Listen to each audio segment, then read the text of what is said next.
النبی الکریم الامین. ہزار ہزار عالم درستا کے ہر آن محبوبہ، لگے لگے کلم شنصب منا ایمان محبوبہ. د کائنات جملہ ذرے کم روح نقری رب، ہر نفس قسم پر رب تن قربان محبوبہ. ازل نتر ابد ہر دم درب دا علم پشمار، وید تکرار پڑیر تعظیم دا حق بیان محبوبہ. او په مدینه منوره کې اوسېدل مزه کا، په کوزو سترګو خپل محبوب ته ودرېدل مزه کا. رضوانه راشه تماشا وکړه زما د جانان د عاشقانو ترېنه څنګه زارېدل مزه کا. او ډېر ملامت یم جانان ته چې ژوندی ګرځمه، قسم په رب دلته خو بس خاورې کېدل مزه کا. او مسافران ملمانه راشي او بیا ځي په تلوار، د ګدایانو دلته ډېر پاتې کېدل مزه کا. او عاشقه راشه که ثبوت ته عاشقۍ ورکوې، دلته د خوږو زړونو څومره خوږېدل مزه کا. او والله ذو الفضل العظیم خوار محمد امینه، د خپل رب العزت بیا بیا فضل کېدل مزه کا. قال الله تبارک وتعالى في شان نبينا مخبرا وآمرا ان الله وملائكته يصلون على النبي يا أيها الذين آمنوا صلوا عليه وسلموا تسليما. شوق محبت سر اللهم صل على سيدنا ومولانا محمد وآله وعترته بعدد كل معلوم لك. اللهم صل على محمد طب القلوب ودوائها وعافية الأبدان وشفائها ونور الأبصار وضيائها وقوت الأرواح وغذائها وعلى آله وصحبه وسلم صلاة وسلاما عليك يا سيدي يا رحمة للعالمين وعلى آلك وأصحابك يا سيدي يا خاتم النبيين. دیر قدردان و مشران و کشران، رب لا یزال اور رب بے نیاز لاکھ لاکھ شکر ندی. منگو تاسوی دوانو جہان دا سردار آقا نامدار خپل امت و امپار خپل کریم آقا صلی اللہ علیہ وآلہ وسلم پا امت کے مؤمنان مسلمانان پیدا کری. الحمدللہ نومبر پا میاش کے ہم دے پا 19 20 اور 21 تاریخ باندے امیر المجاہدین شیخ الحدیث و تفسیر دغ صدع عظیم مجدد محبوب علیہ السلام پا عشق کے فنا فی خاتم النبیین، محبوب علیہ السلام دا عزت او دا ناموس سپاہی چاچے دے امت اغا او دا ضمیر بیارا بیدار کو مسلمانانو تے یو عظیم بیداری ورکلا. دا اغلوی او عظیم شخصیت حضرت شیخ الحدیث و تفسیر علامہ خادم حسین رضوی رحمت اللہ تعالی علیہ ونور اللہ مرقدہ الشریف عرس مبارک مناویگی او دا غد وصال و رضی. دا مبارک دیر لوی شخصیتو یو داسې کورنۍ کې پیدا شو چې هغه کورنۍ روایتي طور باندې د استانې مالک نه و، د ډېر غټ پیر صاحب زوی نه و، د یو ډېر لوی استاد زوی نه و، د یو لوی جاګیردار بچی نه و. یو ډېر عام کورنۍ کې دا مبارک پیدا شوی دی. او بیا یې والد صاحب چې دی نو دا چلته داسې د یو ډېر لوی شخصیت یا داغه په ګدای باندې ناس انسان نو خپل باندې دی مبارک ول الله کریم جل جلاله یو ډېر لوی خداداد صلاحیتونه ورکړي، ډېر عظیم تقوا الله ورکړي، ډېر عظیم علم الله کریم جل جلاله ورکړي، ډېر استقامت الله کریم جل جلاله ورکړي. هغه خپل شخصیت کې دومره خوبای وي چې صرف د هغې په بنیاد باندې بعض انسان خدا سي وي چې هغه یو تیار گاډی ورته ولاړي، صرف دی راشي چابي پکې تاو کې رواني او باقی نور گاڑیم بل اغسطی وی او خواریم پی اغا کری وی ادرول مغوی او بالکل سلف سٹارٹی بس صرف سٹارٹ کول غاڑی نو دا سے یو انسان ته پلیٹ فارم ملوشی. او بعد شخصیت دا سی چې اغا پخپل باندې د هر څه اغوستون کی می بیا چلون کی می. امیر المجاہدین رحمت الله تعالی علیہ اغا شخصیت او چې د طالبای په دور کې ډېر سختۍ تیری کړي دي، ډېر د غربت او د فقر او فاقې په دور کې دی مبارک و سبق ویلے دے او بیا درس و تدریس کړي دے او بیا ډېر د غیرت جون تیر کړي دے، ډېر استغنا و پکې ډېر د غیرت جون دے تیر کړي دے. الله کریم جل جلاله بیا چې څوک دین اسلام ته ځان وقف کی د دین اسلام نه ځان قربان کی نو بیا دین متین چې دی په خپل مبارک فرمایل چې بیا د اسلام چې دی دا د چا ملازمه کې تل پرېږدي بیا د اسلام چې دی نو دا څوک ذلت او خوارۍ ته بیا نه پرېږدي اسلام بیا هغه عزتونه ورکوي انسان الله چې د انسان په وهم او ګمان کې هم نه وي باباجي مبارک به په خپله فرمایل وی به زه خو په خپو باندې معذور یم او په ویل چیر باندې ناست یم نو زه خو به چېرته چوک کې ناست وی او خلکو ورا باندې ړسېدلې او چا به 15 روپۍ راکولې خو چې نن دومره مینه ما سره کوي چې زما د ویل چیر ټایرونه ښکلوي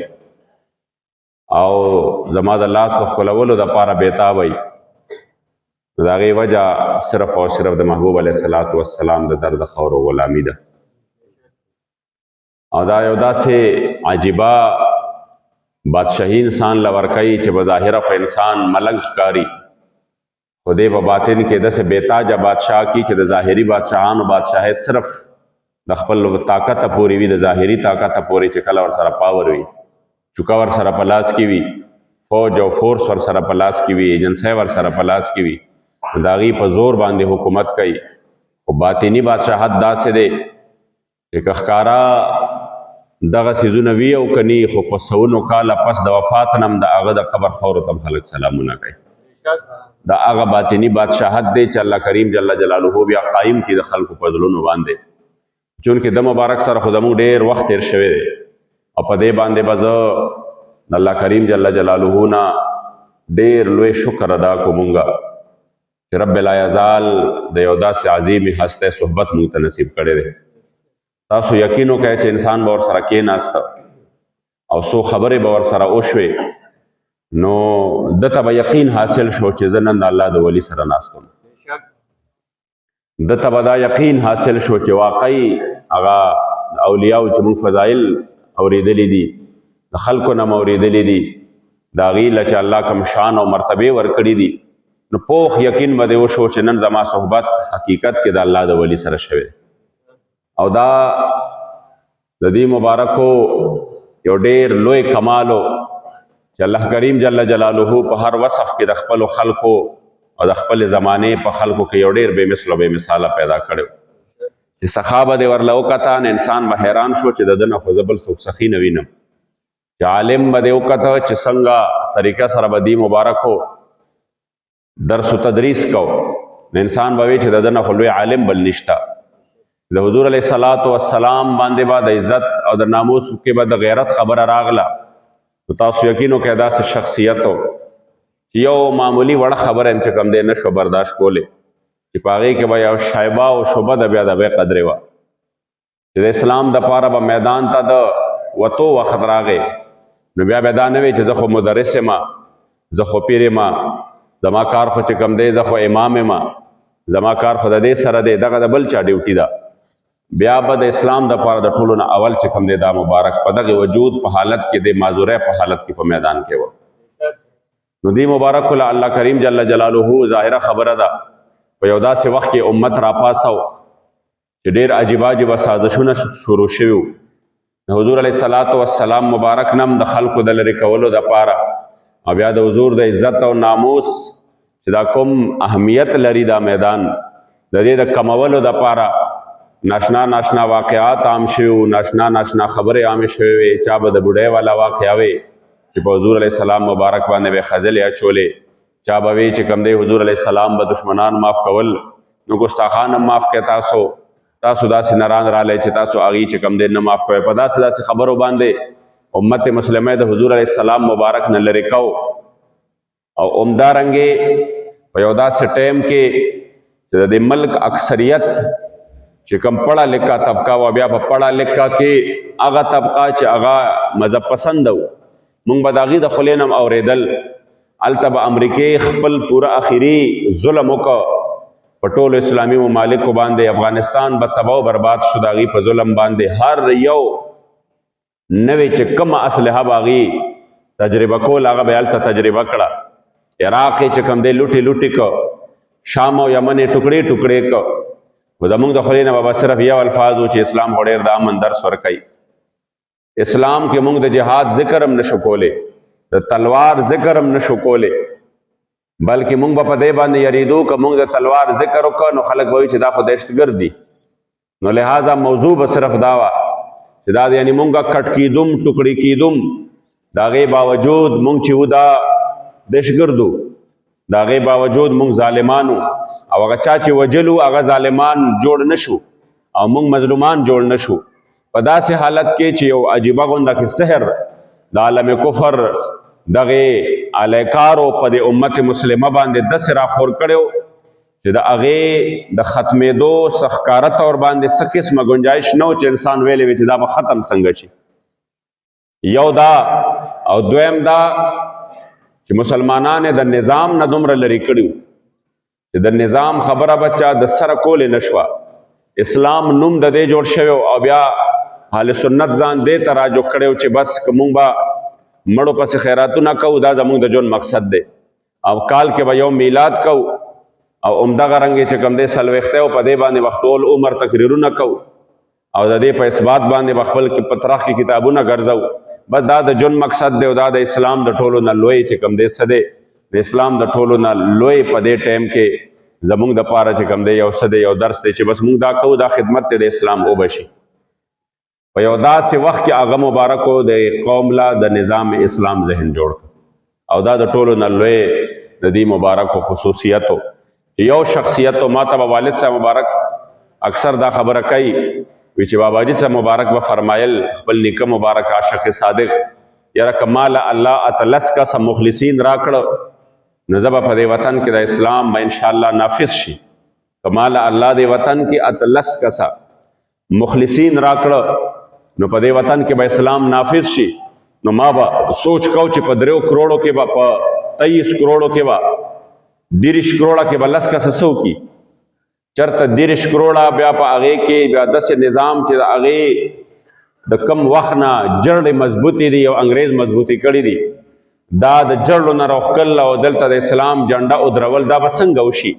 او 10 کسه به څه چلو کړي 10 خو ډېر محدود کسان شو. خو تاسو یقین وکړئ چې کلم امیر المجاهدین حضرت شیخ الحدیث علامه خادم حسین رضوی رحمت الله تعالی علیه ژوند وکته او داغه دا انقلابي ژوند مو کته زما یقین راغی چې باباجي مبارک چې کوم 10 کسه یاد کړي وغه داسې وو. ما وی چې 10 کسه نه داسې خو یو کس هم راشي او الله کریم جل جلاله ولا ژوند ورکړي تاسو یقین وکړئ چې هغه یو کس صرف پاکستان نه په دنیا باندې انقلاب راوستی شي. باباجي صاحب مبارک په تعلیماتو باندې صرف پاکستان کې انقلاب نه دی راغلی چرتم چې مسلمانانو زه باعمان ته لاړم په شیخوپوره کې د قادیانانو یو مرکز دی یعنی یو ځای دی هلته کې چې پوره هغې پکې ډېر زیات اوسېږي. ما ته هغې مسلمانانو قسم وخوړ وی چې باباجي مبارک مونږ نو اورېدلی باباجي مبارک تعلیمات مونږ نو اورېدلی مونږ ته پته نه لګېده دې خلکو سره به زمونږ مړې ژوندی و دې خلکو سره به زمونږ لین دین و دې خلکو سره به چې کوم دی مونږ به وی چې څنګه نور دا هندوان دي څنګه دا یهودیان دي څنګه عیسایان دي به داسې دویم دي. وی دا خو چې باباجي صاحب مبارک د ختم نبوت په دغې میدان کې میدان عمل ته راووته نو مونږ ته پته ولګېده چې دا کم خلک دي یعنی د هغې شخصیت د هغه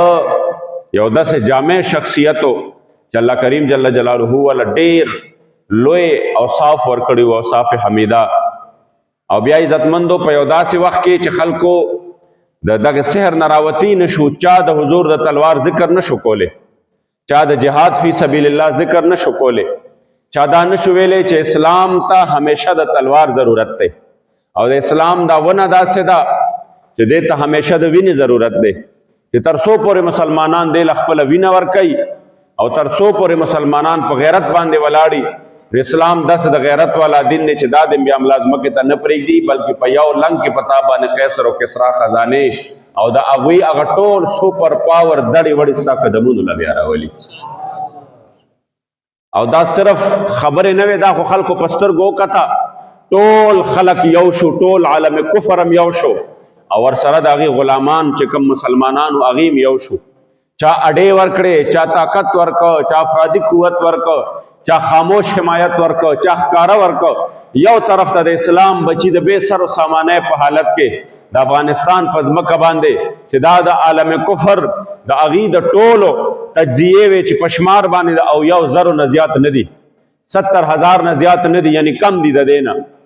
او بل طرف ته ټوله دنیا او د هغې کفار او د هغې طاقتونه او د هغې دا هر یو څیز دا یو طرف ته مګر چې چا اسلام له ځان ورکه، اسلام بیا د هغې سپر پاور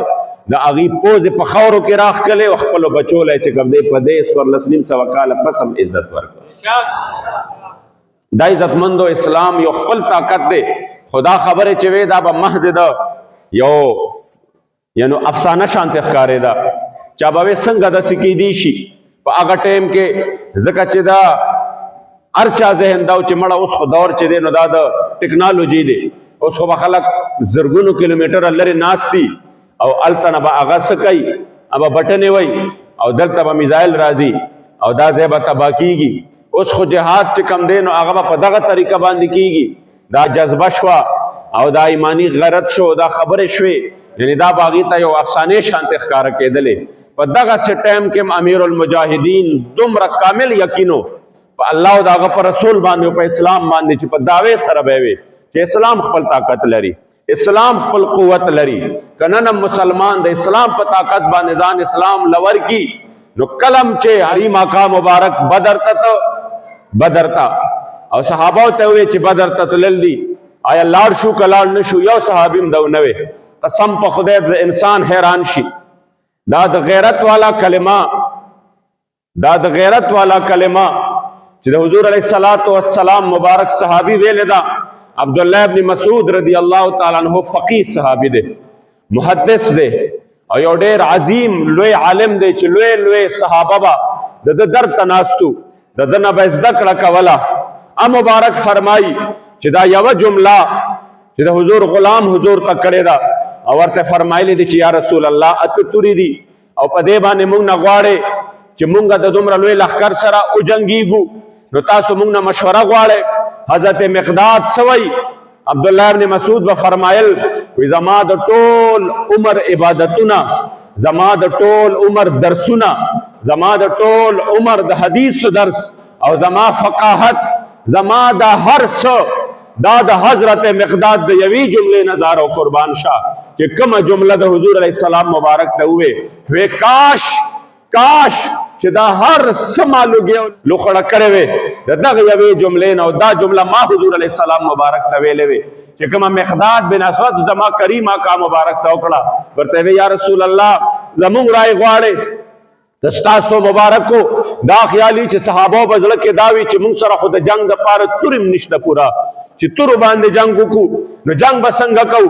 بدر ته به څنګه ځو. هغې چې کوم دی د اوښانو یخنیس کې هغې لګیا دي، هغې سره مختلف قسمه خوراکونه دي، هغې سره اسونه دي، هغې سره اوښان دي، هغې سره افرادي قوت دی، زغرې دي ورسره، نیزې دي ورسره، غشي دي ورسره، ټول اسباب برابر دي، زمونږ نه تعداد هم زیات دی، مونږ سره هیڅ هم نشته. خو تاسو به څه وایې؟ نو یا رسول الله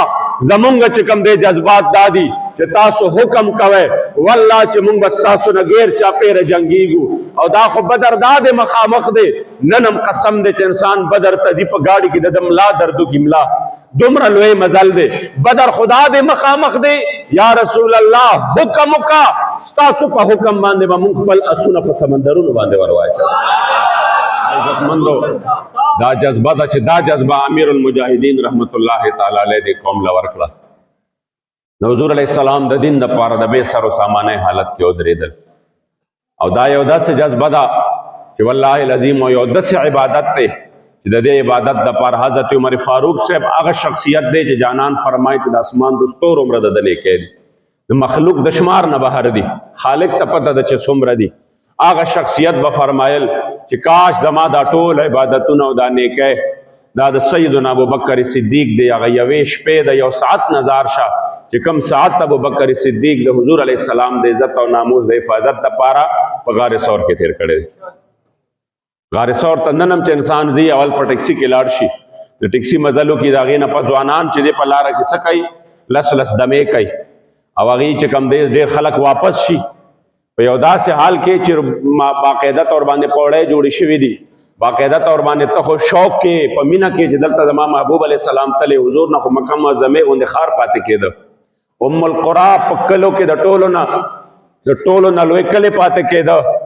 او زمزم چې نه وه بیت الله شریفو حضور مبارک نه خدا پاتې کېدل، د هغې باوجود چې کریم آقا مبارک دا سفر کړی دی، بیا ابوبکر صدیق رضی الله تعالی عنہ ورسره عمر فاروق صاحب فرمایل زما د ټول عمر عبادتونه دي د دغه یو ساعت نظاره قربان شي. تاسو څه وایئ هغه په دغه وخت کې څه کول؟ عمرې کولې، حجونه کول، منځونه کول. نو هغه د حضور علیه الصلاة والسلام مبارک چې کوم دی د هغه د حفاظت لپاره ولاړ. په دې وجه باندې قدردانو دا مبارک هغه شخصیت دی چې امت ته د اهم فریضه وښودله، او هغه امت چې هغه د واعظینو د هغې خلکو چې هغې د هغې دپاره لګیا وو، د دې خلکو ذهن یې چې کوم دی خراب کړی و او د دې مسئلې حساسیت یې ورله ذهن کې ختم کړی و. امیر المجاهدین هغه شخصیت دی چې د حضور علیه الصلاة والسلام د عزت او د ناموس او د دغه عظیم مقام حساسیت یې موږ تاسو ته وښوده، او په داسې انداز باندې وښوده چې وایي چې کائنات دا ټول په یو سکنډ کې لوګي او لوخړه شي. د حضور د عزت مسله بیا هم د دې نه ډېره زیاته لویه ده چې کوم اخري ځل باندې دا مبارک راغلی دی او په کوم انداز باندې دی مبارک بیمار او تکلیف کې او په هغه تکلیف کې هم دی دغه میدان ته راغلی دی، انسان حیران پاتې شي. دا عزتمندو هغه مبارک چونکې جون وفا نوره ونه کړه او د جون خو ډېر زیات قیمتي و، د امت دپاره ډېر زیات ضروري و، خو د الله کریم جل جلاله د فیصلو په وړاندې انسان هېڅ هم نشي کولی. خو بیا هم الحمدلله چې کوم مشن دی هغه مشن یې موږ ته پرېښودی دی انشاءالله، او موږ به که خیر دغه مشن د خپل ژوند د آخري ساه پورې فالو کوو انشاءالله، او چې تر څو پورې په دې وجود کې ساه وي انشاءالله په دغه مشن باندې به قایم او دایم ولاړ یو. چونکې د هغې مبارکو د وصال چې کوم سبانې تاریخ دی، د یو ځل الحمد شریف او درې ځل سوره اخلاص ولولی چې په جمع باندې د هغې مبارکو روح دپاره به طور خاص هدیه او تحفه کول.